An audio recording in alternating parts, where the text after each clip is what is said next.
History, petites et grandes histoires, un thème, 10 mots. Bonjour et bienvenue dans cette nouvelle émission de History avec Roman, Nathan et moi. Et cette fois-ci, on a un invité qui s'appelle Roman aussi. Bonjour. Bonjour. Bonjour. Comment ça va tous ? Ça va super. Comme un mercredi. Ouais, oui. C'est bête. On devrait la faire plus souvent le mercredi, tu vois. C'est vrai. Oui, du coup, on est désolé, lundi, on a eu des empêchements, on n'a pas pu le faire, donc on est désolé. Du coup, on rattrape ce mercredi-là. J'espère ça va quand même, J'espère que ça ira tout le monde, quoi. Le concept... C'est la même, hein. Oui, Le concept. Je peux pas te répondre. Ouais, je sais. Donc le concept, 10 mots, un thème, et on doit vous écrire une histoire chacun. Il y aura bien entendu la rubrique de Roman à la fin.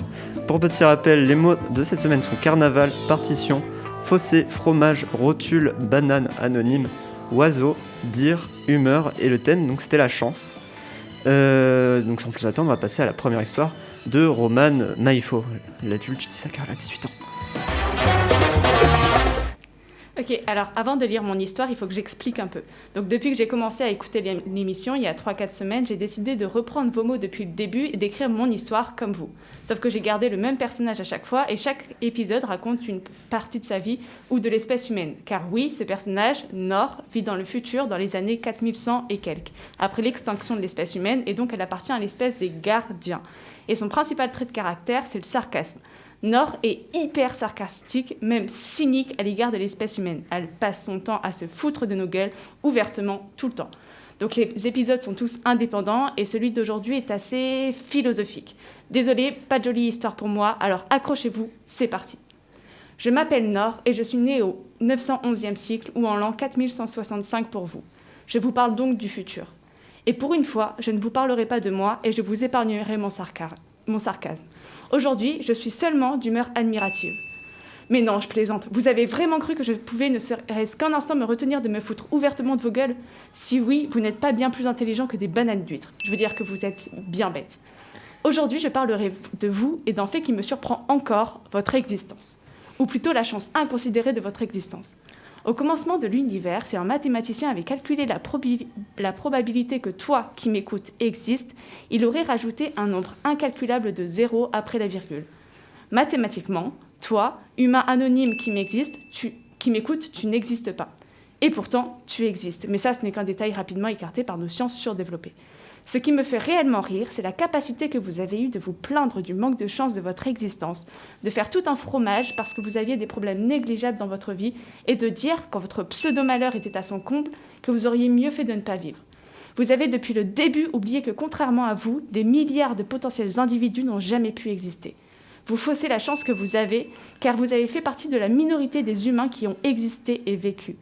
Et puis, au-delà de ça, vous vous jugez les uns les autres en oubliant que vous avez tous le mérite de la naissance. Vous observez les génies et râlez de ne pas avoir la même intelligence. Vous regardez le carnaval de Rio et vous plaignez de ne pas avoir le corps de ces danseuses entourées de plumes d'oiseaux. Vous écoutez ces musiciens qui travaillent jour et nuit sur des partitions et vous méprisez votre manque de talent. Ton intelligence, ta beauté et ton talent existent car tu existes. Tu passes ton temps à être sur les rotules à cause du manque de considération de la chance que tu as. Ta vie n'est pas parfaite, mais elle a le mérite d'exister. Et à partir du moment où tu en prendras conscience, les choses t'apparaîtront différemment. Mais parce que vous n'avez pas été capable de prendre conscience de cette chance, vous, les humains, vous êtes l'espèce la plus méprisable qui n'ait jamais existé. Wow. Ok, on va peut-être lui laisser l'émission. Hein. C'est ultra stylé et c'est cool parce que c'est super différent de des styles que nous on a chacun, et c'est trop bien justement parce que ça apporte plein de styles, tout ça, c'est cool. J'aime beaucoup l'esprit futuriste, le regard sur les êtres humains un peu nuls qu'on est. Franchement, elle est géniale ton histoire, vraiment. Merci. Et ça a été écrit, surtout la petite intro, tout ça, ça a été bien résumé parce que du coup t'as fait toutes des histoires de ton côté. Et je trouve on n'est pas genre c'est des histoires qui suivent plus ou moins, je crois. Non. Pas qui suivent. Non, enfin, c'est des histoires dans le même univers, un peu avec le même personnage. Oui, c'est ça. Et pourtant on a quand même enfin genre c'était super bien résumé tout ça, et du coup on n'était pas perdu dans univers qu'on savait pas trop où c'était. Ouais, on comprenait aussi, on a un peu vite compris quel genre de personnage était Nord. Ouais. Genre, son trait de personnalité est très fort et on le voit direct dès qu'elle commence à parler. Ouais, franchement, bravo pour Bravo, l'histoire, elle est vraiment. super. Merci beaucoup. Du coup, on va passer maintenant à la seconde histoire, qui est l'histoire de Nathan. Alors, l'inspiration de cette semaine était négative. J'ai donc décidé de vous raconter d'un rêve que j'ai fait. Et alors, ce rêve, j'étais en train de manger du fromage devant la télé, j'adore ça. Et d'un seul coup, je reçus un appel provenant d'un numéro inconnu, mais pas surtaxé. Quelle chance qu'il ne soit pas surtaxé. Je répondis à mon médecin qui me dit que mes médicaments pour mes rotules étaient arrivés et que manger des bananes me permettrait de guérir plus vite de cette satanée gêne au genou. Encore une fois, j'ai eu de la chance aujourd'hui. Ensuite, passionné d'ornithologie, j'ouvris la fenêtre et en entendant un bruit d'une harpie féroce, cet oiseau majestueux, et quelle chance me suis-je dit d'en avoir vu une ici, à Rio, en plein carnaval. De bonne humeur, je me mis à composer sur mes vieilles partitions comme un compositeur à la flamme de sa bougie. Les fans d'History se rendront compte que j'ai déjà fait cette allusion dans le thème, je crois, qui était la musique ou un truc, quelque chose comme ça. Exactement. Donc ensuite, dans mon rêve, j'allais sur mon PC et j'ai vu quelques pubs et je reçus un mail anonyme ayant pour dire « Vous avez de la chance, vous avez gagné un iPhone X ». Ensuite, je suis sorti en ville, marre de voir autant de pubs, mais heureux d'avoir gagné le concours pour ce smartphone, nouvelle génération. Lors de mon périple, je tombais dans un fossé, mais heureusement, une Lamborghini se trouvait à côté. Quelle chance! J'ai rencontré une personne qui me dit que j'étais chanceux de la semaine et que j'avais gagné 1 an de bouchon en Liège. Alors, oui, ça n'a aucun sens, c'est un rêve, mais vous savez, un rêve sensé, ça n'existe pas. Dans cette histoire, j'ai voulu décrire les petits plaisirs de la vie, même s'ils sont un peu absurdes et qui n'ont aucun sens, et je voulais raconter l'histoire d'un personnage qui vivait une vie totalement banane, mais avec... banane. Banale, mais qui se passait des choses... qui rencontrait des choses incroyables. Et par exemple, le fait de voir une harpie féroce, c'est l'oiseau le plus rare sur Terre. Ah oui. Ou par exemple, tomber dans un fossé et juste à côté avoir une Lamborghini où il y a les clés dessus, etc. Et qui soit exalté un peu de tout, comme Julien Sorel dans Le Rouge et Noir. Non, je rigole. C'était une référence à ma prof qui répète ça à chaque cours. C'est bien, on n'a pas la ref avec Romain. C'est vrai. Nous, on a lu La Princesse de Clèves. Un réel plaisir aussi.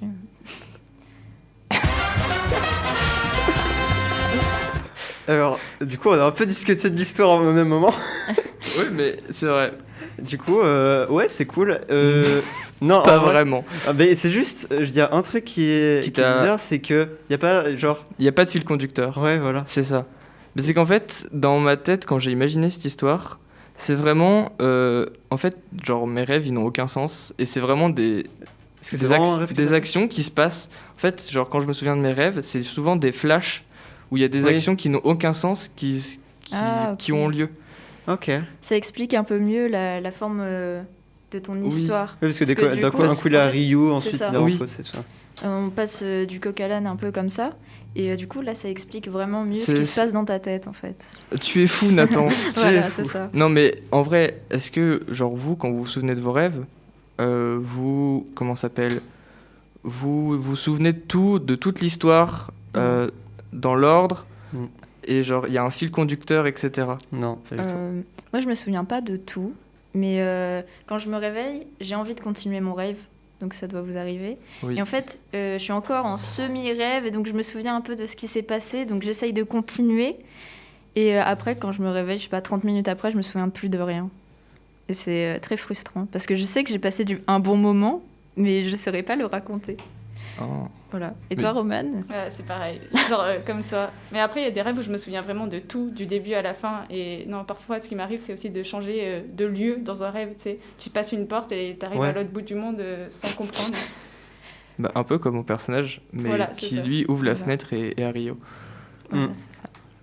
Du coup, on va passer à la troisième histoire de Romane, l'article. Alors, c'est un jour ensoleillé. Les oiseaux chantent et les voisins, pour une fois, ne gueulent pas après le chien de Rose qui aboie. Rose, comme tous les matins, prend son petit déjeuner. Son café manuel est parfait. La dose de café n'y est ni trop forte ni trop faible. Parfait. Elle s'habille rapidement, quitte sa maison pour aller prendre le métro. Pendant son trajet dans le métro, Rose révise ses nouvelles partitions de piano, mais le bruit de notification de son portable l'a sortie de sa lecture. C'est un message d'une personne anonyme qui lui dit à quel point elle est parfaite, autant sur son physique que sur sa façon de penser. Rose, en survolant le message, est très perturbée, mais le pire, c'est lorsqu'elle lit le passage sur la description de ses rotules.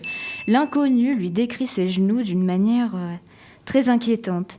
Pourtant, Rose ne réagit pas mal, bien au contraire. Elle prend le message plutôt bien et remercie même cet inconnu. Après tout, se dit-elle, ce n'est qu'un simple compliment. Après cet épisode pour le moins étrange mais motivant, Rose sort du métro et marche en direction du théâtre du Palais Royal à Paris, qui n'est autre que son lieu de travail. Sur le chemin, elle évite de justesse une peau de banane qui aurait pu à coup sûr la faire tomber sur le trottoir sale de la rue de Beaujolais. « C'était moins une », se dit-elle. Surprise de son merveilleux déhanché. Ensuite, arrivée à son travail, tous ses collègues lui disent bonjour avec un grand sourire. Cet élément lui a mis la puce à l'oreille. Le fait que ses collègues lui disent bonjour l'a surpris au plus haut point. En 3 ans d'expérience dans ce théâtre, jamais tous ses collègues ne l'avaient salué le matin. Il se passait quelque chose d'ambigu et mystérieux. Ou alors, peut-être était-ce simplement un jour de chance, qui sait. Mais une chose est sûre, Rose voulait savoir ce qui se tramait. C'est donc à partir de cet instant que ses pensées se sont faussées. Rose allait faire attention à tout ce qui allait lui arriver dans la journée. Tous les moindres détails allaient être analysés. Par exemple, Rose remarqua plusieurs événements qui lui paraissaient étranges. Dans son bureau, elle ne sent pas l'odeur du vieux fromage qui habituellement y règne. Là, c'est une odeur très fleurie et accueillante, ce qui est plutôt particulier.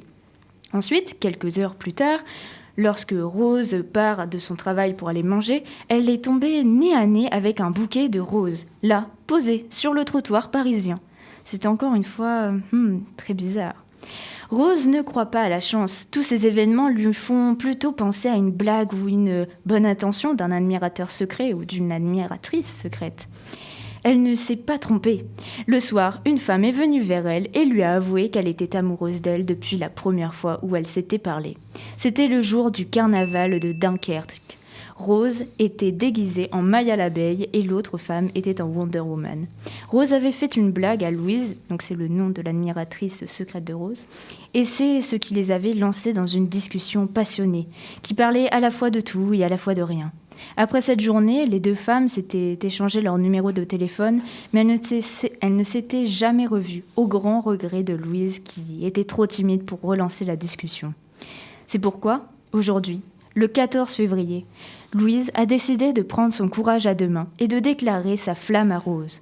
Mais elle ne voulait pas le faire d'une façon banale avec un simple bouquet de fleurs. Non, elle voulait réellement faire plaisir à Rose. Le matin, elle lui avait envoyé un message avec un autre téléphone où dedans, elle l'a complimenté en long, en large et en travers. Ensuite, elle avait parfumé le bureau de Rose et avait annoncé à tous ses collègues que Rose avait une maladie incurable et qu'elle allait mourir, ce qui sous-entendait que ses collègues devaient être, pour une fois, très gentils et amicaux avec Rose, bien sûr. Et pour finir, Louise avait délicatement posé le bouquet de fleurs sur le chemin de Rose. Tous ces éléments n'étaient peut-être pas le fruit de la chance de Rose, mais il était celui d'une personne qui l'aime. Rose était alors chanceuse d'avoir une personne dans sa vie qui sache la rendre heureuse et la mettre de bonne humeur. Superbe fin, vraiment. J'ai brodé, hein. En fait, il faut savoir que j'ai commencé à écrire l'histoire, j'avais aucune inspiration. Et c'est dimanche, je crois, quand je me suis remise à écrire mon histoire parce que je trouvais qu'elle me plaisait pas du tout.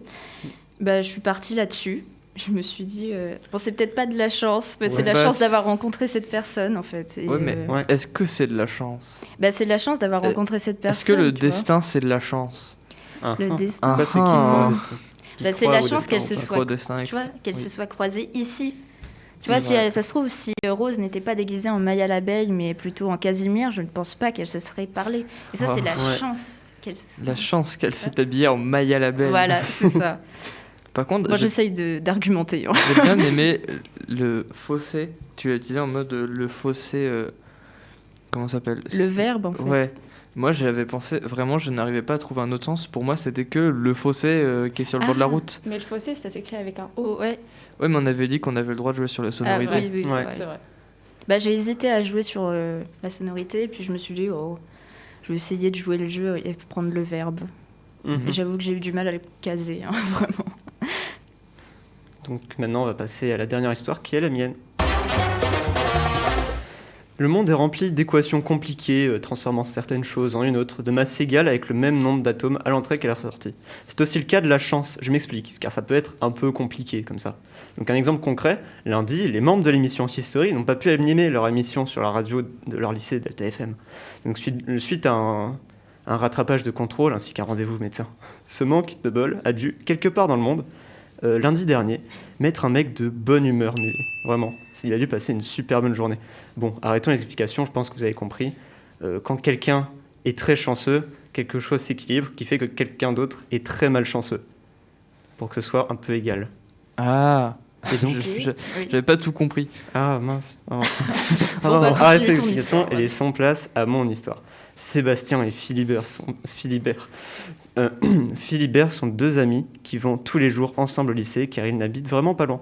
Donc Sébastien prend donc une banane pour son petit déjeuner et va rejoindre son meilleur ami à l'autre bout de la rue. Sur son chemin, les oiseaux chantent et une belle journée commence. Il arrive devant la maison de son acolyte qui, d'habitude, est toujours en train de l'attendre. Au bout de 10 minutes, Sébastien continue son chemin, pensant que son ami ne viendrait pas au lycée, je sais pas, peut-être parce qu'il commence plus tôt. Et une fois arrivé, bien à l'heure à son premier cours, ce qui l'étonne, c'est qu'il n'y a pas eu de bouchon sur la route, tout s'est bien passé, d'habitude il est tout le temps en retard. Donc au programme du jour, 2 heures d'SVT, 2 heures de spémat, puis une pause, puis 2 heures pour manger, une pause de 2h30 pour manger, et 2 heures de français. Je ne vais pas vous le cacher, Sébastien a pris des spécialités maths par erreur, et est complètement dans le fossé. Mais ce jour, il va tout comprendre et réussir avec succès le TP de SVT, et dire qu'il avait seulement 7,5 de moyenne en SVT. Au cours suivant, Philibert arrive en boitant dans la salle. Il était tombé dans ses escaliers ce matin et s'est fait mal à la rotule. Donc il a donc loupé son cours de SVT et n'a pas été noté. Lui qui adore pourtant cette matière, c'était vraiment une note facile. Pendant la pause du midi, ils vont manger ensemble des frites au ref. Donc enfin, à part son ami qui a malheureusement renversé son plateau, qui s'est donc contenté d'un sandwich au fromage. Donc les deux vont poser leur sac après être mangés dans leur casier. Et là, qu'est-ce qu'ils voient? Une lettre anonyme d'apparence. Bon voilà, c'est anonyme d'apparence, il n'y a pas de nom sur la lettre. Parfumée avec le parfum, la petite robe noire qu'il reconnaît très bien. Il l'ouvre et il découvre un message d'amour de sa crush. C'était définitivement la meilleure journée de sa vie. Donc à côté, Philibert, lui, d'un coup, reçoit un SMS pour constater que sa petite copine vient de la larguer. Coup dur pour Philibert. Nous avons donc d'un côté Sébastien, autant heureux qu'une foule d'un carnaval, et d'autre, Philibert, qui ne sait même plus quoi faire. Enfin, la journée de Sébastien s'achève sur une note harmonieuse, comme une note harmonieuse sur une fin de partition, car il n'y a pas sa prof de français. Quel dommage pour Philibert qui a choisi euro-espagnol et qui devra rester toute la journée. Mais comme je vous l'ai dit, une équation correcte doit être équilibrée. Donc oui, si Sébastien a eu beaucoup de chance, Philibert ne va pas en avoir. Lui ne va pas avoir la même chose. Mais il y aura bien un jour où les rôles entre ces deux personnages seront inversés. Et cette fois-ci, Sébastien ne pourra pas s'en tirer aussi bien. Voilà. Le mécanisme, Très matheux. le mécanisme, je trouve, est très bien et on comprend bien ce que tu voulais dire plus tôt. Et aussi, j'ai une question. Ouais. Est-ce que la copine de Sébastien, c'est Philibert qui l'a prise? Ah, tu sais que j'ai hésité à le faire, mais je me suis dit, vas-y, après c'est trop pour Philibert, j'avais de la peine pour lui. Du coup, ça serait plus son ami finalement. Bah ouais. Et puis après, ça serait peut-être un coup de malchance pour l'autre, pour le deuxième. Mince, j'ai oublié son prénom. Sébastien. Parce que du coup, ça veut dire qu'il a sa copine, la copine de son pote. Ouais. Et donc du coup, tu vois, il perd un pote. Donc là, ça aurait été... Donc, Et Et du ouais, coup, en ça plus, ça devient- s'équilibre aussi. Et du coup, ouais, genre. Après, c'est compliqué quand même. Oui, c'est compliqué, mais dans ma tête, en fait, c'était clair. Je me disais, genre, tu sais, si tout le monde, imaginons tout le monde a une chance égale, si quelqu'un d'un coup a un excès de chance, quelqu'un d'autre en aura un peu moins. Et du coup, bah. Oui, non, mais franchement, Oui, c'est vrai que une bonne idée. en fait, souvent j'ai un truc comme ça et j'arrive pas trop à le décrire dans mes histoires. Oui, mais ça va. Enfin, je trouve que au début, c'était un peu flou quand tu l'as expliqué, mais après, avec l'exemple de Sébastien et Philibert, je trouve que ça a été. C'était beaucoup plus clair. Enfin, en tout cas, personnellement, c'était ça. Ouais. D'accord. Donc, merci beaucoup. On va maintenant passer à la rubrique de Romane, la grande histoire. La grande histoire. Alors, avoir une chance de cocu ou avoir du bol sont des expressions qui signifient qu'une personne a de la chance. Mais qu'est-ce que la chance ? Ça peut très bien être le fait de trouver un billet par terre ou encore d'avoir tout bon à un QCM ou pourtant on avait tout répondu au pif. Chaque personne a sa vision de la chance. Chaque personne a aussi ses superstitions pour avoir de la chance, passant du trèfle à 4 feuilles au vendredi 13 ou encore d'un objet fétiche qui se transmet de génération en génération. C'est d'ailleurs grâce à un objet comme cela que Mark Clark, un Américain, lui, il attribue sa chance grâce à ça. Cet homme, qui a gagné 2 fois 4 millions de dollars à la loterie en l'espace de seulement 3 ans, gratte ses tickets de loterie avec une pièce que son père lui a offerte il y a 10 ans. Et en fait, il a déclaré à ABC News que cette pièce l'a sérieusement aidé à gagner tous ses prix. Bon, chacun ses croyances, bien sûr. Mais la chance n'est pas forcément gagner de l'argent à la loterie. C'est ce qu'on pourrait croire, nous, Européens, voire ça dépend des personnes. Et donc la chance, c'est les probabilités qu'un événement de joyeux se produise. Non, cette définition ne sort pas de moi, j'aurais bien aimé, c'est la définition du dictionnaire Larousse. Et moi, je trouve que c'est plutôt vrai, parce que n'importe quoi peut être perçu comme de la chance. Alors j'aurais bien voulu vous faire dans cette chronique un top 5 des personnes les plus chanceuses du monde, mais ce n'est pas aussi simple qu'un top 5 des personnes les plus riches du monde. Et oui, parce qu'en fait la chance est tellement subjective que il est difficile de rester objectif. Donc mon top 5 n'aurait pas été du tout le même que le vôtre. Et c'est normal, parce qu'en fait ça dépend de votre personnalité et des valeurs que vous avez.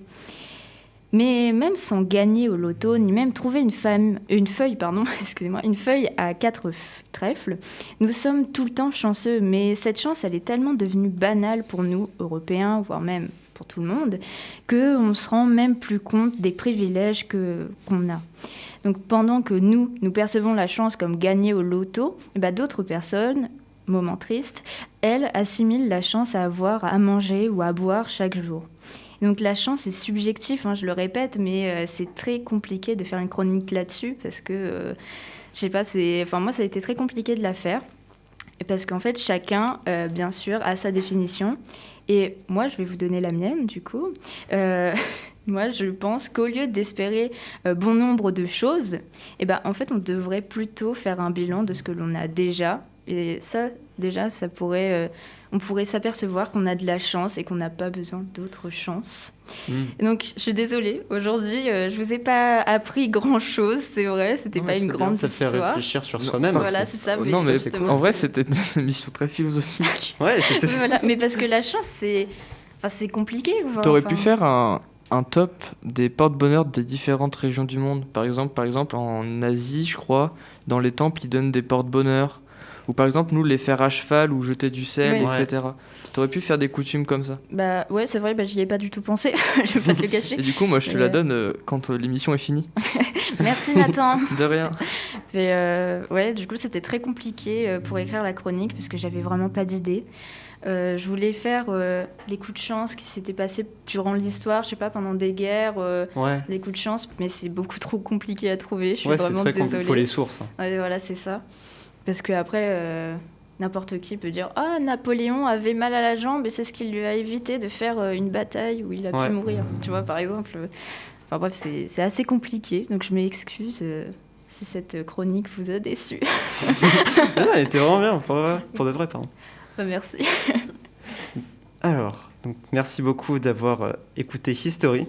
Donc les mots de la semaine prochaine, je vais laisser Romane les dire et le thème, parce que c'est elle qui les a choisis. Ouais, alors c'est pas très joyeux, hein. Les mots de la semaine, donc c'est minable, centre, rencontre, tronc, entrailles, larmes, poussière, refuge, restaurer, soleil. Et le thème de la semaine prochaine, c'est anniversaire. Oh non, mais Oh, le courage à vous. Génial. Bon, bah merci. Donc on se retrouve la semaine prochaine. Ah Si vous non. voulez... Pas la semaine prochaine. Et non, pas la Ah semaine. oui, La- il a les pas deux la semaines semaine de prochaine. À la rentrée. Il y a 2 semaines avant. Eh Donc oui. on se retrouve à la rentrée.